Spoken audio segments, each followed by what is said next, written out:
Hi everyone, welcome back to kakangweb.net. Selamat datang kembali di kakangweb.net. I hope you guys enjoy the first lessons about alphabet. Saya berharap teman-teman menikmati pelajaran pertama kita tentang alfabet. Oke? Alright, sebelum kita mulai pelajaran hari ini, ada beberapa hal yang pengen saya sampaikan. Mungkin teman-teman akan melihat sesuatu yang baru di sebelah kiri dan sebelah kanan pojok layar teman-teman. Di sebelah kanan kita, di bawah ini ada lambang LCF atau Little Circle Foundation. Jadi video tutorial ini merupakan kerjasama antara Little Circle Foundation dengan Kakang Web. Sedikit tentang LCF. LCF merupakan sebuah lembaga non-profit yang bergerak di bidang pendidikan, hukum, dan sosial masyarakat di Indonesia. LCF memiliki misi dan visi, salah satunya adalah pertama untuk menjembatani perbedaan budaya antara masyarakat Indonesia. Kemudian yang kedua adalah memajukan people power Indonesia atau people empowerment. Yang ketiga adalah research. So we do also a couple of research. If you guys want to know more about LCF, go ahead to littlecirclefoundation.org. Di sebelah kiri teman-teman, tik tik tik, itu ada lambang Hanacaraka Language Center. Hanacaraka Language Center merupakan lembaga kursus yang dimiliki oleh Kakang Web. Tempatnya di Bali. Jadi kalau teman-teman merasa pengen ketemu langsung sama Kakang Web, maybe one day, I don't know, right? Atau pengen berinteraksi atau belajar langsung, bisa di Hanacaraka Language Center. Okay, anyway, let's start. Hari ini atau pada video ini, I don't know whether you guys really watch this video day per day basis or just like watch everything at one time. So pada video ini Kakak gue akan membagi tips belajar bahasa Inggris. Oke? Ada berapa tips sebenarnya? Mungkin kita akan bagi per sesi. Jadi bahasa Inggris itu kan, atau bahasa-bahasa pada umumnya dibagi menjadi 4 sesi kan. Ada bagian listening, ada bagian speaking, ada bagian writing, ada bagian reading. Alright? So mari kita mulai dari bagian reading. Bagian reading, tips salah satunya adalah setelah kemarin teman-teman belajar alfabet, mengeja, spelling your name. Okay, before we begin this, I have a letter here, a page of paper actually, not a letter. Sebelum kita baca ini, coba spell your full name now. Okay, I'll wait 5 seconds. 1, 2, 3, 4, 5. Okay, I believe you already done spelling your name. Kalau ada teman-teman yang nggak ngerti saya ngomong apa, silakan tonton video saya yang pertama tentang spelling dan belajar alfabet. Teman-teman akan tahu. Oke, tips yang pertama adalah baca dengan pelan. Baca dengan pelan, oke? Please write in clear capital letters, gitu misalnya. Kedua, baca dengan keras. Kenapa kalian perlu membacanya dengan keras? Biar kalian juga bisa mendengar suara kalian sendiri. Oke? Ketiga, di setiap kata yang kalian tidak tahu, kalian harus berhenti di sana dan cari dulu artinya. Cari dulu artinya, cari dulu cara baca yang benar. Lalu baru kalian lanjutkan. Kemudian lanjutkan lagi, lanjutkan sampai selesai satu paragraf misalnya. Do that, I think you'll feel better. Itu untuk reading. Untuk listening, salah satunya yang kalian bisa lakukan adalah merekam suara kalian. Rekam suara kalian yang ketika kalian membaca pelan, cepat, dan mengerti semua katanya itu, rekam suara kalian. Dan setelah itu playback. Dengarkan suara kalian yang telah kalian rekam sebelumnya, lalu kayak berikan penilaian kalian terhadap diri kalian sendiri. Kira-kira sudah lumayan bagus nggak, atau masih aneh, atau aksennya masih terlalu lokal? Karena banyak sekali yang yang mencoba belajar bahasa Inggris tapi aksennya terlalu lokal. Sebelum teman-teman mengkritik saya, aksen saya boleh dong pakai aksen saya. Of course, you can have your own accents. Dan itu sangat baik sekali. Kedengarannya pasti sangat-sangat unik ketika kalian bisa berbicara bahasa Inggris tapi misalnya menggunakan aksen Bali misalnya, atau aksen daerah-daerah lain. Tapi ada juga kemungkinan ketika kalian berbicara dalam bahasa Inggris, tapi menggunakan aksen daerah atau lokal kalian, ada kemungkinan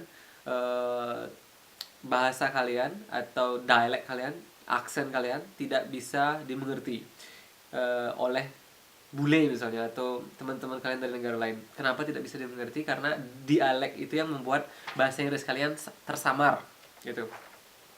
So if you can, cobalah untuk belajar bahasa Inggris dengan setidaknya kedengaran juga seperti orang Inggris. But saya sangat senang kalau mendengar teman-teman yang bisa bahasa Inggris dengan baik, tapi dialek atau aksennya itu masih kental, kayak masih terasa lah, walaupun nggak kental masih terasa aksen-aksen lokalnya.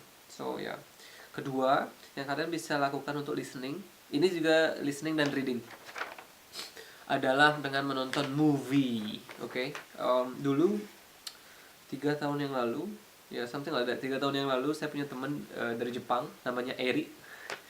Kalau if you watch this video, hi. Jadi waktu saya kuliah di US, ada teman saya namanya Eric, dia nanya gimana caranya meningkatkan bahasa Inggris ya. Lalu saya bilang sama dia, coba deh kamu nonton movie. Oke, nonton movie.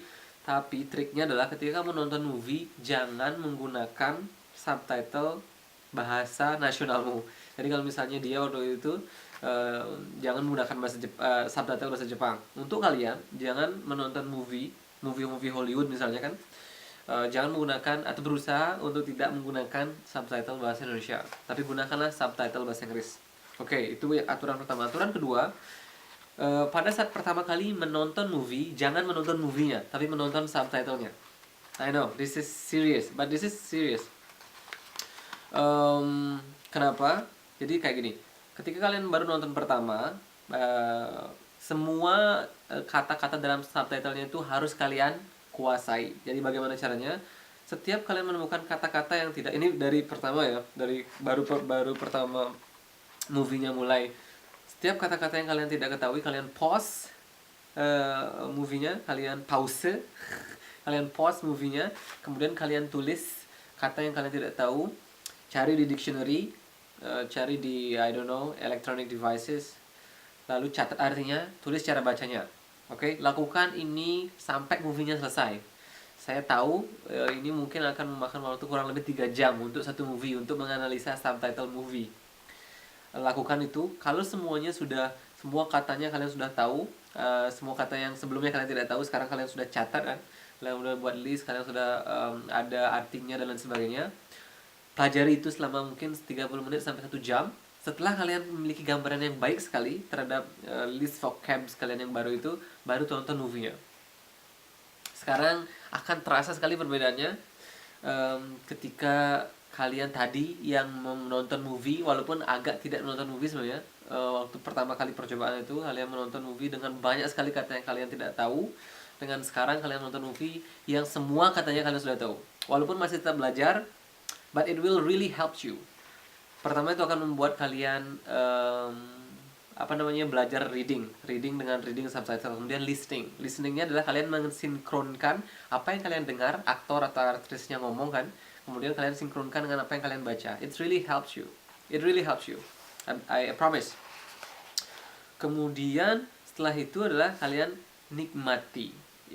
Itu hal yang sangat penting sekali dalam belajar apapun. Kalian harus menikmati prosesnya, jangan sampai tidak menikmati prosesnya.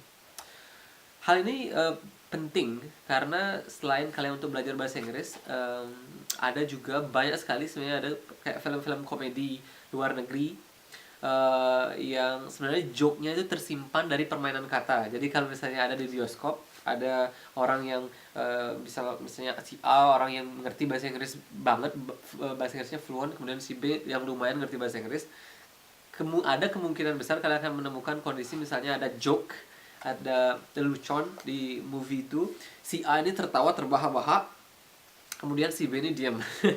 Itu biasanya karena si B belum bisa mengerti ini manusia ini ngomong apa.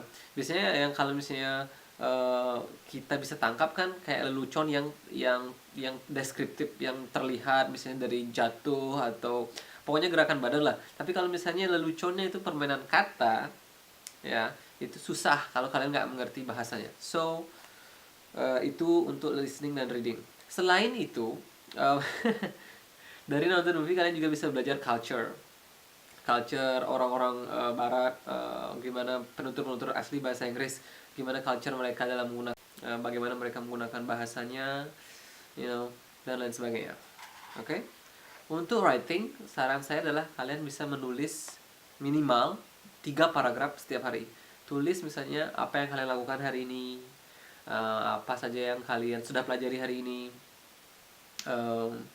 apa yang kalian pengen lakukan besok. Jadi usahakan kalian menulis setidaknya 3 paragraf setiap hari. It will really help you. Untuk speaking, speaking ini selain tadi ketika baca kalian rekam, cobalah untuk bercerita. Misalnya kalian bisa ceritakan apapun. Kalian bisa cerita tentang apa yang kalian lakukan, apa yang ingin kalian lakukan. Bercerita lalu rekam suara kalian minimal 15 menit lah setiap hari. It will really help you. Dan akan lebih bagus kalau kalian bisa berbicara di depan kaca atau di depan keluarga untuk sembari mengetes kemampuan mental kalian, keberanian mental kalian ngomong di depan umum, public speaking. So itu beberapa tips untuk belajar bahasa Inggris. Yang penting adalah kalian harus enjoy the process. Seperti yang saya bilang di video sebelumnya, kalian harus memiliki motivasi untuk belajar bahasa Inggris. Jadi biar ada yang selalu mendorong kalian ketika kalian merasa jenuh belajar bahasa Inggris. Oke? Harus memiliki motivasi, kemudian you need to enjoy the process. Jangan sampai berpikir bahwa bahasa Inggris itu beban. No. Berpikir bahwa bahasa Inggris merupakan suatu hal yang fun untuk kalian pelajari. Alright? So that's it for today. I'll see you soon.